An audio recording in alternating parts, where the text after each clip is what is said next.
بہت سے لوگ کہتے ہیں نا مردوں کو 2 شادیاں کرنے کی کیوں اجازت ہے، 1 سے زیادہ شادیاں کرنے کی کیوں اجازت ہے، ان کی تو بڑی موجیں ہیں. لیکن یاد رکھیں کہ جو شخص 1 سے دوسری شادی کرتا ہے نا، اس کی سب موجیں ختم ہو جاتی ہیں. دنیا میں اگر بظاہر موج نظر بھی آتی ہے تو آخرت کے اعتبار سے سخت پکڑ کا اندیشہ بھی ہے، کیونکہ اس پل کو پار کرنا انتہائی مشکل کام ہے. بسا اوقات ایک بیوی کے تقاضے پورے کرنا مشکل ہوتا ہے، اس کی ضروریات، اس کے بچوں کو دیکھنا، تو 2 سے تو ذمہ داری دگنی ہو گئی، تو جان آسان کہاں ہوئی اور پھنس گئی. تو اللہ نے عورت کو اگر نہیں اجازت دی تو بڑا سکھ ہے اس میں. سوچیں، ایک شوہر کو خوش کرنا آسان نہیں، کہاں اگر 2 یا 4 شوہر ہوتے تو کس کس کی مانی جاتی.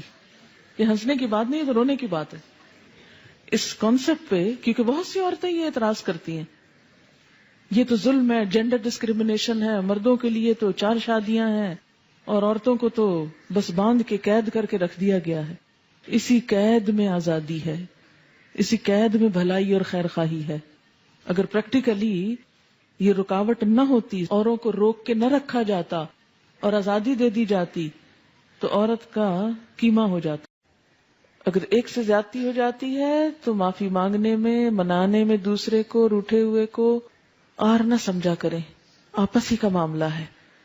جیسے غصہ آ گیا نا، ایسے ہی صلح کرنے میں بھی دیر نہیں کرنی چاہیے.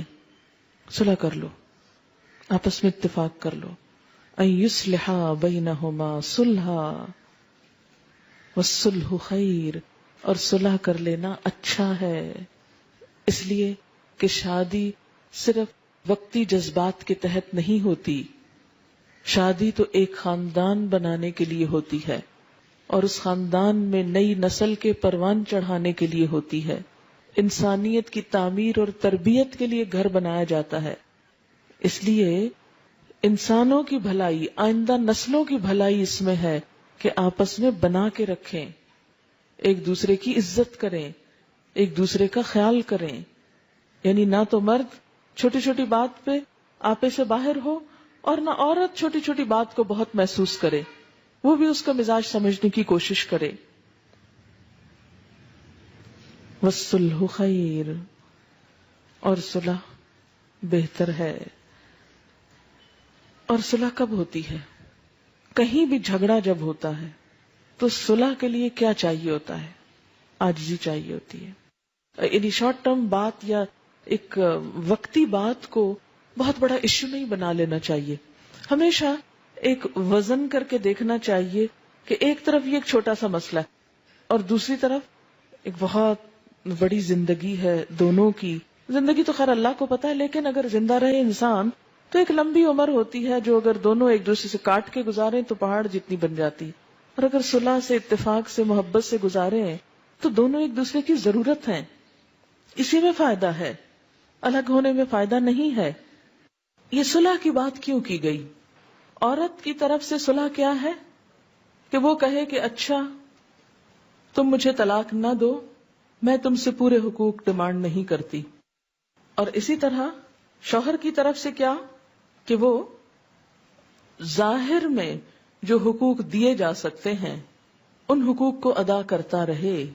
مثلا نان نفقے کے بارے میں فرق نہ کرے، لیکن دل کے جذبات اس پر تو کسی سے بھی پوچھ نہیں، کیونکہ وہ انسان کے بس میں نہیں. تو اب قیامت کے دن ایک شوہر سے جب اس کی 2 بیویوں کے درمیان عدل کی بات ہوگی تو وہ ظاہری معاملات ہی میں ہوگی، جیسا کہ نبی صلی اللہ علیہ وسلم نے بھی فرمایا تھا اللہم ھذا قسمتی، اے اللہ یہ میری تقسیم ہے. حالانکہ آپ کو اس سے مبرہ قرار دیا گیا تھا کہ اگر آپ نہ بھی عدل کریں تو آپ سے نہیں پوچھا جائے گا، لیکن اس کے باوجود آپ نے عدل کیا اور فرمایا ھذا قسمتی، یہ میری تقسیم ہے جو میں کر سکتا ہوں. فلا تلمنی فیما تملک، اللہ مجھے اس معاملے میں ملامت نہ کرنا، مت پوچھنا جس کا میں مالک نہیں ہوں، یعنی اپنے دل کے جذبات کا. فیما تملک، ان کا تو مالک ہے، ولا املک، اور میں مالک نہیں ہوں. روایات میں آتا ہے کہ آپ صلی اللہ علیہ وسلم عصر کے بعد تمام ازواج مطہرات کے پاس جایا کرتے تھے. بخاری کی روایت ہے. اگرچہ رات گزارنے کی باری الگ الگ تھی، وہ باری تو مقرر ہے لیکن دل کا تعلق سب سے برابر نہیں. تو اسی لیے اللہ اس کے بارے میں مواخذہ نہ کرنا، اس کے بارے میں نہ پکڑنا. تو ایسے میں کیا ہے کہ ایک عورت شوہر سے پورے حقوق ڈیمانڈ نہ کرے کہ اسے قلبی محبت بھی اتنی ملے جتنی دوسری بیوی کو مل رہی ہے، اور کہے کہ اگر اتنی نہیں تو میں جا رہی ہوں. وہ چلی جائے، نقصان زیادہ ہے جانے میں بنسبت اس کے کہ وہ رہے اور پورے نہیں تو آدھے حقوق پر گزارا کر لے اور اصلاح ہوتی رہے. اور اس میں دراصل تو شوہر کو تلقین کی جا رہی ہے کہ وہ دوسری بیوی یا دوسری شادی کے شوق میں پہلی بیوی کو پوری طرح اگنور نہ کر دے، اس کے حقوق بھی اس کو دیتا رہے. اب آپ کہیں گے کہ وہ دوسری شادی کی کیوں، وہ نہ کرے. یہ کہا جانا چاہیے تھا کہ وہ دوسری طرف مائل ہی نہ ہو، دوسری طرف جائے ہی نہ. اب دیکھیں کہ بعض اوقات ایسا بھی ہوتا ہے کہ ایک عورت ذہنی توازن کھوئے ہوئے ہوتی ہے، یا ایسی نفسیاتی مریض ہوتی ہے کہ ہر وقت صرف شوہر کو ستاتی ہے، یا بعض اوقات بچے نہیں پیدا کر سکتی، یا کوئی اور ایسا سقم ہو سکتا ہے کہ جو اس شوہر کے قابل نہیں وہ عورت. اب آپ دیکھیں کہ آپ آنکھیں بند کر کے صرف عورت کو حق دلوانے پہ تلے ہوئے کہ ہر طرح کی قانونی جکڑ بندیوں کے ساتھ عورت کو تو پورا مل جائے. تو کبھی آپ نے سوچا کہ دوسری طرف اس مرد کا کیا قصور ہے؟ آخر اس کے بھی جذبات ہیں، اس کے بھی احساسات ہیں، اس کو بھی زندہ رہنا ہے. اب اگر ایک بیوی دماغی مریض ہے یا سیڈیٹیوز پر ہے اور وہ شوہر کے اس کو نہیں معلوم وہ کب آیا اور وہ کب گیا اور اس کی کیا ڈیمانڈ ہے یا کیا ضرورت ہے، تو ایسی صورت میں اگر ایک شوہر گھر میں داخل ہوتا ہے اور ایک بیمار عورت کو دیکھتا ہے اور باہر نکلتا ہے تو ایک بوجھل دل کے ساتھ، اور باہر کی دنیا میں رنگ رنگ کی عورتیں اس کو نظر آتی ہیں، وہ اپنا عزت، ایمان، نگاہ کچھ بھی بچا نہیں سکتا. تو اگر انصاف کی نظر سے دیکھا جائے تو ایسے میں ایک مرد کو اجازت ہونی چاہیے کہ وہ دوسرا نکاح کر لے. یہ ایک انصاف کا تقاضا ہے. اب دوسرا کرتے ہی کیا پہلی بیوی کو گھر سے نکال دے؟ تو یہاں مرد کو کہا گیا کہ نہیں، اسے نکالو نہیں، ظاہری اعتبار سے اس کے حقوق پورے کرو، لیکن اگر دل مائل نہیں تو پوچھا نہیں جائے گا، کیونکہ دل پر تو اختیار نہیں. ایک شخص جب اہل ہی نہیں تو دل کو کس طرح زبردستی مائل کر سکتے ہیں آپ؟ وَأُحْضِرَتِ الْأَنفُسُ الشُّحَّ، اور حاضر کی گئی ہے نفسوں میں بخیلی. شح کہتے ہیں جب بخل کے ساتھ حرص، طمع اور خود غرضی بھی شامل ہو جائے اور دل تنگ ہو جائے. شح بخل سے ذرا مختلف ہے. بخل کے ساتھ ساتھ حرص یعنی لالچ، طمع اور خود غرضی بھی شامل ہو، زیادہ اسٹرانگ چیز ہے. دلوں کے اندر تنگی ہوتی ہے، دلوں کے اندر بخل ہوتا ہے، اپنے زیادہ حقوق لینے کی طمع ہوتی ہے، حرص ہوتی ہے، انسان خود غرض ہوتا ہے. مرد اور عورت اپنی اپنی جگہ اپنے فائدے کی سوچ رہے ہیں، اور یہی چیز آڑے آ رہی ہے دوسرے کا حق پہچاننے اور دینے میں. نفسوں میں حاضر کی گئی ہے شح. شح کہتے ہیں بخل کو، دل کی تنگی کو، جو دوسرے کا حق نہ دینے دے، دوسرے کی طرف جھکنے نہ دے، دوسرے کی طرف مائل نہ ہونے دے، دوسرے کو منانے نہ دے. یعنی دل چاہ رہا ہے منا لیا جائے، لیکن انسان ایک انا کا شکار ہو کے لو میں کوئی ایسی گئی گزری ہوں، میں ہی روز مناؤں، یہ تو معمول ہے روٹھنا، تو ٹھیک ہے روٹ کے مزہ چکھیں.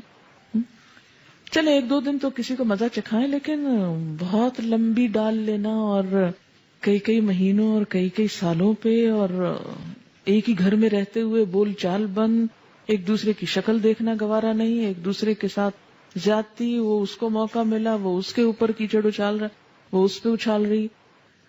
حالانکہ اللہ تعالیٰ نے دونوں کو ایک دوسرے کے لیے کیا قرار دیا؟ ہن لباس لکم وانتم لباس لہن، وہ تمہارا لباس ہے، تم ان کا لباس ہو. یعنی شوہر بیوی کے لیے کیا ہے؟ اس کا لباس ہے. اگر بیوی اس کی برائیاں کرتی ہے، اس پہ چھینٹے پھینک رہی ہے، اس پہ کیچڑ اچھال رہی ہے، تو وہ اپنا لباس داغدار کر رہی. اور اسی طرح بیوی کیا ہے؟ شوہر کا لباس ہے، اس کی عزت ہے، وقار ہے، اس کا سکھ ہے، چین ہے، زینت ہے. اور اگر وہ دوسروں کو بھری محفل میں بیٹھ کے اس کی برائیاں کر رہا ہے، لوگوں کے سامنے اس کو بدنام کر رہا ہے، تو اس کا نہیں، اپنا ہی بگاڑ رہا ہے، اپنے اوپر کیچڑ پھینک رہا ہے. تو اس معاملے میں دونوں ہی کو احتیاط برتنے کی ضرورت ہے. والصلح خیر، بنا کے رکھو، اسی میں بھلائی ہے، اسی میں عزت ہے، اسی میں بچوں کا مستقبل ہے، اسی میں دین ایمان کی عزت و عصمت کی حفاظت ہے، اسی میں خاندان والوں کے لیے بھی سکھ اور چین ہے. لیکن انسان کا نفس اس بات پر کم آمادہ ہوتا ہے اور صلح یا منانے کی چھوٹی سی قیمت نہیں دیتا، لیکن اختلاف کی، ناراضگی کی بڑی سزا بھگتنے کو تیار ہو جاتا ہے. یہ دل کی تنگی کی وجہ سے ہوتا ہے نا. کچھ عرصہ پہلے میرے پاس ایک کیس آیا، ایک خاتون اچھی خاصی ایجڈ تھی، کہنے لگی 30 سال ہو گئے ہماری شادی کو اور میرے شوہر نے مجھ کو طلاق دے دی ہے اور میرے بچے جوان ہیں. مجھے دیکھ کے یقین نہ آئے کہ یہ اتنی سوبر سمجھدار خاتون، اس کے ساتھ یہ معاملہ کیسے ہو گیا. کہتے کہ بات کچھ بھی نہیں تھی، روزہ کھلنے کا وقت تھا اور بارش ہو چکی تھی، تو شاید افطار کا سامان یا کچھ اور لینا تھا، تو بچے اپنے بھی اور شاید بھائی کے بھی وہ گاڑی میں چلے گئے اور گیلی جوتیاں لے کے کیچڑ والی دوبارہ گاڑی میں بیٹھ گئے. تو اس بات پہ تھوڑی سی گرما گرمی ہوئی، اختلاف ہوا کہ ایسا کیوں کیا، پھر کسی وقت لے جاتے یا ان کو نہ لے جاتے یا معلوم نہیں، اب مجھے قصہ پورا یاد نہیں. اور چونکہ بھوک لگی ہوئی تھی، افطار سے چند منٹ پہلے کی بات تھی، دعائیں مانگنے کا وقت تھا، تو یہ بات اتنی بڑی کہ بیٹھے بیٹھے اسی میز پر شوہر نے طلاق طلاق طلاق کہہ کے فارغ کر دی. کیونکہ انسان جب عمر بڑھتی جاتی ہے نا تو ٹیمپر لوز کرتا جاتا ہے اور اس کی برداشت کم ہوتی جاتی ہے، اور خاص طور پر روزہ رکھ کے افطار کے وقت تو بالکل ہی برداشت ختم ہونے کے قریب ہوتی اور ختم ہو جاتی. تو بسا اوقات چھوٹی چھوٹی باتیں جمع کر کے، اچھا بعض اوقات صرف غلط فہمیاں، بعض اوقات نکلتے نکلتے دفتر جا رہے نکلتے نکلتے کوئی سخت بات کہہ کے چلے گئے، اچھا پیچھے سارا دن عورت روتی رہی آج مجھے یہ کہہ دیا. یا گھر آئے چھوٹی موٹی انبن ہوئی، وہ گئے باہر، رات بھر گھر واپس نہیں آئے، اب وہ ساری رات رو رہی ہے، کوڑ رہی ہے. جلد بازی جذباتیت ہی ہے نا. چھوٹی چھوٹی باتیں مائنڈ کر جانا اور اس کو بڑھا لینا اور اس کو غصہ کرنا، برتن توڑنا، دروازے پٹخانا، بچوں کو مارنا، یہ سب چیزیں کہاں سے جنم لیتی ہیں؟ یہ اس دل کی تنگی سے، اس جذباتیت سے. ایسے موقعوں پر کیا حکم دیا گیا؟ وَإِن تُحْسِنُوا وَتَتَّقُوا فَإِنَّ اللَّهَ كَانَ بِمَا تَعْمَلُونَ خَبِيرًا. اگر تم احسان سے پیش آؤ، خدا ترسی سے کام لو، اگر تم احسان سے پیش آؤ، خدا ترسی سے کام لو، تو یقین رکھو کہ اللہ تمہارے اس طرز عمل سے بے خبر نہ ہوگا.